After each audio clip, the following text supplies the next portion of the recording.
Big boss season 9 లో one of the strong contestant గా తనుజ కొనసాగుతుంది. అయితే తనుజ చాలా తీవ్ర జ్వరంతో బాధపడుతుందనే చెప్పాలి.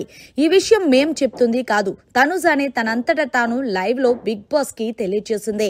ఇక అసలు విషయానికి వస్తే ప్రతిరోజు లైవ్ లో ఒక సాంగ్ వేస్తారు. ఆ సాంగ్ కి ప్రతి హౌస్ మేట్ కూడా డాన్స్ చేయాల్సి ఉంటుంది. ఇక ఇందులో భాగంగానే ఎప్పుడు తనుజ చాలా యాక్టివ్ గా డాన్స్ చేస్తూ ఉంటుంది.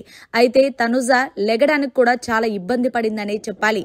ముఖ్యంగా తనుజ బిగ్ బాస్ కి ఏమని చెప్తుంది అంటే, బిగ్ బాస్ నేను డాన్స్ చేయడానికి నాకు అసలు ఓపిక లేదు, ఎందుకో నాకు చాలా ఫీవర్ గా ఉంది, అంతేకాకుండా నా బాడీలో చాలా అనేజింగ్ గా అనిపిస్తుంది, బిగ్ బాస్ ప్లీజ్ నన్ను మెడికల్ రూమ్ కి పిలిపించండి అంటూ బిగ్ బాస్ కి తన విన్నపం తెలియజేసుకుందనే చెప్పాలి. తనుజకి ఇంత ఫీవర్ రావడానికి రీజన్స్ చాలానే ఉన్నాయి.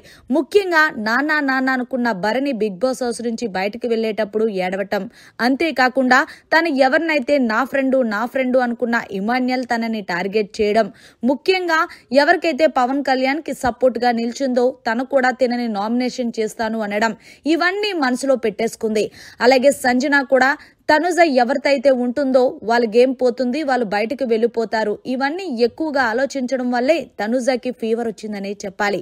ఏది ఏమైనప్పటికీ తనుజ లాంటి అమ్మాయి బిగ్ బాస్ హౌస్ లో ఉండడం చాలా అరుదనే చెప్పాలి. మరి మొత్తానికి ఈలోగా బిగ్ బాస్ కలగ చేసుకొని తనుజ మెడికల్ రూమ్ కి రా అంటూ బిగ్ బాస్ పిలిచారు. అయితే తనుజని మెడికల్ రూమ్ కి పంపించినట్టు లైవ్ లో అయితే చూపించలేదు, బయటకు వచ్చింది మాత్రమే చూపించారు. అంటే తనకి టాబ్లెట్స్ ఇచ్చి బిగ్ బాస్ బయటకు పంపించారనే చెప్పాలి. మొత్తానికి తనుజ త్వరగా కోలుకోవాలని మనస్ఫూర్తిగా మనం కూడా కోరుకుందాం. అలాగే కింద కామెంట్ కూడా చేయండి. మరిన్ని లేటెస్ట్ లైవ్ అప్డేట్స్ కోసం చూస్తూనే ఉండండి మన ఛానల్.